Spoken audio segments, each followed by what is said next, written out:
கிறிஸ்துவுக்குள் பிரியமானவர்களே, கர்த்தராகிய இயேசு கிறிஸ்து நாமத்தில் உங்களுக்கு வாழ்த்து தெரிவித்துக் கொள்கிறேன். இந்த புதிய நாளிலும் அப்பா உங்களை புதிய நன்மையினாலும் புதிய கிருபையினாலும் உங்கள் ஒவ்வொருவரையும் ஆசீர்வதிப்பாராக. இந்த காலை நேரத்தில் நீங்கள் யோசித்து கொண்டு இருக்கலாம், எனக்கு யார் அடைக்கலமாக இருப்பா? எனக்கு ஒரு அடைக்கலமே இல்லையே, எனக்கு தஞ்சமாக யாருமே இல்லையே, நான் எங்கே தஞ்சம் போகுவேன்னு தெரியலையே, எனக்கு இந்த பிரச்சனை போராட்டத்திலேருந்து ஒரு முடிவு வராதா, இந்த போராட்டத்திலிருந்து எனக்கு ஒரு விடுதலையே வராதா, என் வாழ்க்கை முழுவதும் இப்படி தான் இருக்கணுமா அப்படின்னு சொல்லி ஒரு ஏக்கத்தோடு கூட நீங்கள் பார்த்து கொண்டு இருக்கலாம். இந்த காலை நேரத்தில் அப்பா உங்களுக்கு ஒரு அருமையான ஒரு வாக்குத்தத்தத்தை சொல்கிறாங்க. சங்கீதம் 9ஆம் அதிகாரம் 9ஆம் வசனம், Psalms 9th chapter verse 9. சிறுமைப்பட்டவனுக்கு கர்த்தர் அடைக்கலமானவர்.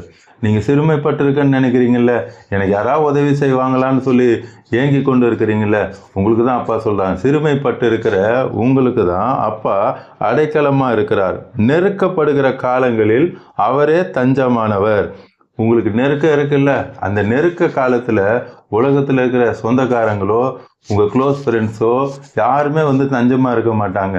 உங்களுக்கு எல்லாம் மேல் அதிகாரிகளை தெரியலாம், பெரிய பெரிய ஆட்களை தெரியலாம், யாருமே உங்களுக்கு தஞ்சமாக இருக்கவே மாட்டாங்க. ஏசப்பா மட்டும்தான் உங்களுக்கு தஞ்சமாக இருப்பேன்னு சொல்கிறாங்க. இந்த காலை நேரத்தில் உங்களுக்கு அருமையான வாக்குத்தத்தை அப்பா கொடுத்துருக்காங்க. நானே உனக்கு அடைக்கலமாகவும் இருக்கிறேன், நானே உனக்கு தஞ்சமாக இருக்கிறேன், அதனால் நீ எதை குறித்தும் பயப்பட வேண்டிய அவசியமே இல்லை. சங்கீதம் 46:1, Psalms 46:1, தேவன் எனக்கு அடைக்கலமும் பலனும், ஆபத்து காலத்தில் அனுகூலமான துணையுமாய் இருக்கிறேன் என்று சொல்கிறார். அப்பா தான் உங்களுக்கு அடைக்கலமாகவும் பலனுமாக இருக்கிறார்.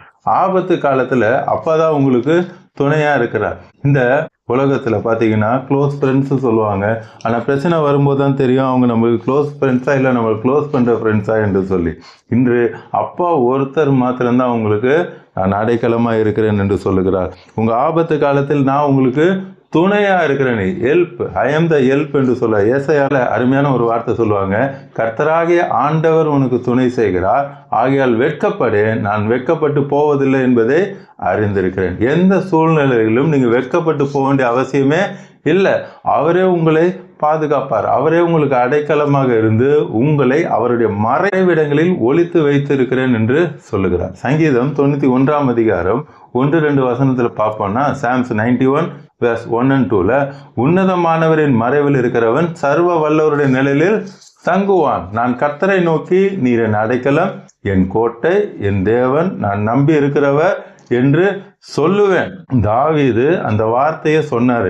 எனக்கு வேற யாரும் இல்லைப்பா, எங்கள் அப்பா அம்மா எனக்கு தஞ்சம் கிடையாது, எங்கள் அப்பா அம்மா எனக்கு அடைக்கலம் கிடையாது, என் கூட பிறந்தவங்க அடைக்கலம் கிடையாது, என் மனைவி அடைக்கலம் கிடையாது, என் ஃப்ரெண்ட்ஸு அடைக்கலம் கிடையாது, என்னுடைய பிள்ளைகள் அடைக்கலம் கிடையாது, நீரே நீரே நீரே என்று தாவீது சொன்னதுனால தான் கடைசி வரைக்கும் தாவீதை அப்பா காப்பாற்றினாங்க. கடைசி வரைக்கும் தாவீது நல்ல ஐஸ்வர்யவனாக இருந்து நல்ல முதிர் வயதில் தான் மரித்தார். அவருக்கு விரோதமாக எவ்வளோ பிரச்சனைகள் வந்துச்சு. பெற்ற தாய் தகப்பனே கைவிட்டாங்க, கூட பிறந்தவங்க கைவிட்டாங்க, கட்டின மனைவி கைவிட்டாங்க, ஃப்ரெண்ட்ஸு 1 சாமுவேல் 30ஆம் அதிகாரத்தில் கூட இருந்த ஃப்ரெண்ட்ஸே கல்லை எடுத்துட்டாங்க தாவீதை அடிக்கிறதுக்கு.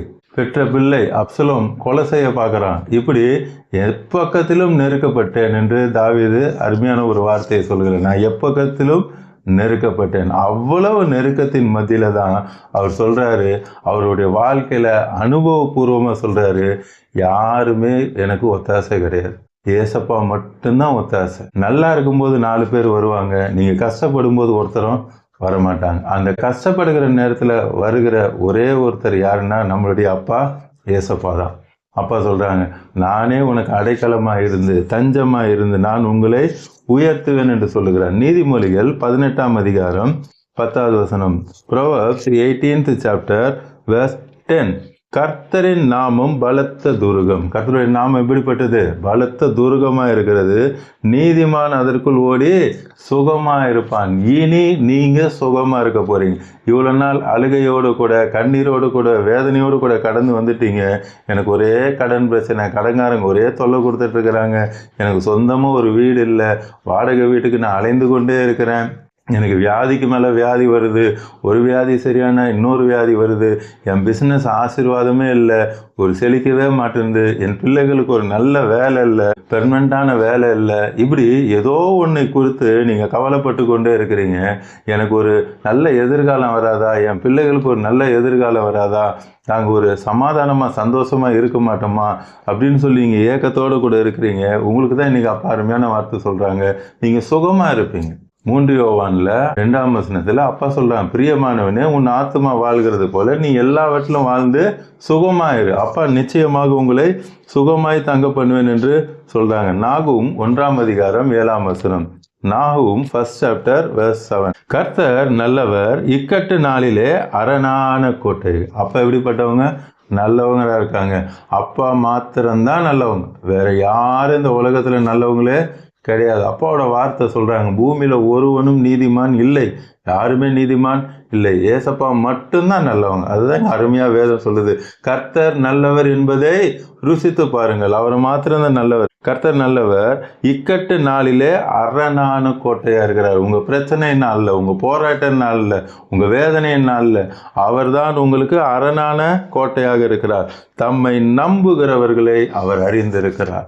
நீங்கள் யார் யாரெல்லாம் அப்பாவை நம்பி இருக்கீங்க, யார் யாரெல்லாம் அப்பாவை விசுவாசித்து கொண்டு இருக்கிறீங்கன்னு சொல்லி அவர் அறிந்திருக்கிறேன் என்று சொல்லுகிறார். சங்கீதம் 59ஆம் அதிகாரம் 16ஆம் வசனம். Sam's 59 chapter verse 16. நானோ உம்முடைய வல்லமையை பாடி காலையிலே உம்முடைய கிருபையை மகிழ்ச்சியோடு புகழுவேன். இங்க என்ன செய்யறாரு?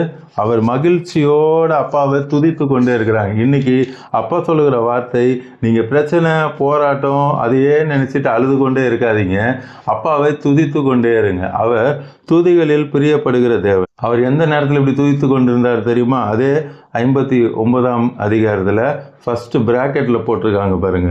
சவுல் தாவீதை கொல்வதற்கு ஏவல் ஆட்களை அனுப்பின போது, சவுல் தாவீதை கொல்றதுக்கு ஆட்களை ஏவி விட்டுருக்காங்க. அந்த நேரத்தில் பாடுறாரு பாருங்க. அப்போ எவ்வளோ ஒருத்தர் உயிரை கொல்றதுக்கு ஒரு ராஜா ஆள் அமைச்சிருக்கும் போது சந்தோஷமா இருக்க முடியுமா? அவர் அந்த சூழ்நிலைகளில் என்ன பண்றாரு பாருங்க, கர்த்தரை புகழ்ந்து துதித்து பாடிக்கொண்டு இருக்கிறார். நானும் உம்முடைய வல்லமையை பாடி, மனுஷாளுங்க இப்படிதான் வருவாங்க, ஆனா அப்பா நான் உங்க வல்லமையை பாடுவேன், உம்முடைய வல்லமைகள் குறைந்து போவது இல்லை. அப்பாவோட வல்லமை பராக்கிரமம் நிறைந்த வல்லமை. கர்த்தரோ பயங்கரமான பராக்கிரமசாலியை உங்களோடு கூட இருக்கிறார். வல்லமையை பாடி காலையிலே உங்களுடைய கிருபையை மகிழ்ச்சியோட புகழ்வேன். இங்க கொள்றதுக்கு ஆள் வராங்க, அவர் மகிழ்ச்சியா என்ன பண்ணிட்டு இருக்காரு? அப்பாவை புகழ்ந்து கொண்டு இருக்கிறார். அதனாலதான் அப்பா என்ன பண்ணாங்க, தாவீதை எட்டாத உயரமான கண்மலையில கொண்டு போய் வைத்தாங்க. எனக்கு நெருக்கம் உண்டான நாளிலே நீர் எனக்கு தஞ்சமும் உயர்ந்த அடைக்கலுமானீர். எனக்கு இவ்வளோ பிரச்சனை வந்துச்சு, என்னை எல்லாரும் கொல்ல பார்க்குறாங்க, அக்கம் பக்கத்தில் இருக்கிற ராஜாக்கள் கொல்ல பார்க்குறாங்க, பெற்ற பிள்ளை கொல்ல பார்க்குறான், சவுலு கொல்ல பார்க்குறான், இப்படி இவ்வளோ பேர் கொல்ல பார்த்தாலும் நீரே எனக்கு தஞ்சமும் அடைக்கலமும் அணிர்னு அவன் சொல்லும்போது தான் அப்பா ஒரு தீர்க்காயுசு வரைக்கும் நல்லா வச்சுருந்தாங்க. கடைசி ஒரு வருஷம் பார்த்து நம்ம ஜெபிக்கலாம். அதே சங்கீதம் 37ஆம் அதிகாரம் 39ஆம் வசனம். Sam's 37 chapter verse 39. நீதிமான்களுடைய ரட்சிப்பு கர்த்தரால் வரும். யாருடைய ரட்சிப்பு? நீதிமான்கள். அப்பாவோட ரத்தத்தால் கழுவப்பட்ட எல்லாருமே நீதிமான் தான். அவங்களுடைய ரட்சிப்பு யாரால வருது? அப்பாவால தான் வரும். இந்த காலை நேரத்தில் சொல்றாங்க, பார்த்து கொண்டு இருக்கிற எல்லாரையும் இந்த பூமிக்கு தேவையான எல்லா ஆசீர்வாதத்தையும் கொடுத்து நாம மரித்தோம்னா நித்திய ஜீவன் ரட்சிப்பையும் அப்பா நமக்கு தராங்க. கர்த்தரால் வரும் இக்கட்டு காலத்தில் அவரே அவர்கள் அடைக்கலமாக இருப்பேன் என்று சொல்கிறார். மீண்டும் சொல்றாங்க, நானே உங்களுக்கு அடைக்கலமாக தஞ்சமாக இருக்கிறேன் என்று சொல்றாங்க. இந்த நாளிலும் புதிதாக இன்னைக்கு தான் நான் பார்க்குறேன், ஏசப்பா நான் ஏற்றுக்கொள்ளன்னு சொல்லி பார்த்து கொண்டு இருக்கிறவங்க உள்ளத்தின் ஆழத்திலிருந்து சொல்லுங்க, ஏசப்பா எனக்கு நீங்க தான் வேணும், என் இருதயத்துக்குள்ள வாங்கன்னு சொன்னீங்கன்னா இன்னைக்கு அப்பா உங்க இருதயத்துக்குள்ள வந்துடுவாங்க. வந்து உங்களையும் உங்கள் குடும்பத்தையும் அபரிதமாக ஆசீர்வதிப்பாங்க. இப்பொழுதும் கண்களை மூடி கல்வாரி சிலுவையை பார்க்கலாமா? அன்பின் பரலோக தகப்பனே, இந்த காலை நேரத்தில் உங்களுடைய பிள்ளைகளோடு கூட பேசுனீங்கப்பா. நானே என் பிள்ளைகளுக்கு அடைக்கலமாகவும் தஞ்சமாகவும் இருக்கிறேன் என்று சொன்னீங்க. உங்களுடைய வார்த்தையின்படி உங்களுடைய பிள்ளைகளை ஆசீர்வதிக்கிறீரப்பா. அவர்கள் என்ன பிரச்சனையோடு கூட போராட்டத்தோடு கூட இந்த காலை நேரத்தில் பார்த்து கொண்டிருந்தாலும் அந்த பிரச்சனைகள் அந்த போராட்டங்கள் எல்லாம் ஒன்றுமில்லாமல் நிர்மூலமாகிறதுக்காக நன்றி. எல்லா தடைகளை உடைத்தெறிகிறதுக்காக நன்றி. நீரே அவர்கள் முன்னே சென்று எல்லா கோணலானைகளை செவையாக்குறதுக்காக நன்றி அப்பா. அவங்க என்ன வியாதியோடு கூட பார்த்து கொண்டு இருந்தாலும் சரி, இல்லை அவங்க சொந்தக்காரங்களுக்காக, பிள்ளைகளுக்காக, கூட வேலை செய்கிறவங்களுக்காக ஜெபித்து கொண்டு இருக்கலாம். அவங்க ஐசியூவில் இருக்கிறாங்கன்னு சொல்லி அவங்க பாரத்தோடு கூட பார்த்து கொண்டு இருக்கலாம். இப்பொழுதே அப்படி சுகமளிக்கும் வல்லமை அவர்கள் யாருக்காக ஜெபித்து கொண்டு இருக்கிறாங்களோ அவங்க மேலே இறங்குகிறதற்காக, இதனுடைய தெய்வீக சுகத்தை அவர்கள் கட்டளையிடுகிறதுக்காக நன்றி அப்பா. இயற்கைக்கு மேற்பட்ட அற்புதங்கள் நடந்து கொண்டு இருக்கிறதுக்காக நன்றி. கிரியேட்டிவ் மிரக்கல்ஸ் நடந்து கொண்டு இருக்கிறதுக்காக நன்றி. இல்லாத உறுப்புகள் இப்பொழுதே உண்டாகிறதுக்காக நன்றி அப்பா. மரித்தே போயிருந்தாலும் உங்களுடைய ஜீவன் அவர்களுக்குள்ள இறங்கி கொண்டு இருக்கிறதுக்காக, இதனுடைய நீர் அற்புதம் செய்ததுக்காக சூத்திரம். அவங்களுக்கு ஒரு சொந்த வீட்டை கொடுக்குறீங்க, குழந்தை பாக்கியத்தை கொடுக்குறீங்க, பிஸ்னஸை நல்லா ஃப்ளரிஷ் பண்றீங்க, அவங்க பிள்ளைகளை ஆசீர்வதிக்கிறீங்க. உங்களுடைய பிள்ளைகளுக்கு விரோதமாக இருக்கிற எல்லா மந்திர தந்திர கட்டுகள் எல்லாவற்றையும் நிர்மூலமாக்கி போடுகிறதுக்காக, இந்த நாள் முழுவதும் உங்களுடைய கரம் அவளோடு கூட இருந்து வழி நடத்த போகிறதுக்காக நன்றி. பார்த்து கொண்டிருக்க கோடிக்கணக்கான நம்முடைய பிள்ளைகளை ரட்சித்து ஆசீர்வதிக்கிறதுக்காக இயேசுவின் நாமத்தில் ஜெபிக்கிறேன் நல்ல பிதாவே. ஆமென், ஆமென். தொடர்ந்து பாருங்க, அப்போட வார்த்தையை கேளுங்க, அநேகருக்கு ஷேர் பண்ணுங்க. எல்லோரும் ரட்சிக்கப்படட்டும், ஆசீர்வதிக்கப்படட்டும். உங்களுக்கு ப்ரேயர் பாயிண்ட்ஸ் இருந்தால் கமெண்ட்ஸில் போடுங்க, உங்களுக்காக ஜெபிப்பேன். ஏசப்பா உடனே உங்களுக்கு அற்புதத்தை செய்வாங்க. மீண்டும் நாளை காலை புதிய வாக்குத்தத்த செய்தியோடு கூட உங்களை சந்திக்கிறேன். அதுவரை அப்பா உங்களையும் உங்கள் குடும்பத்தையும் அளவில்லாமல் ஆசீர்வதிப்பாராக. ஆமென்.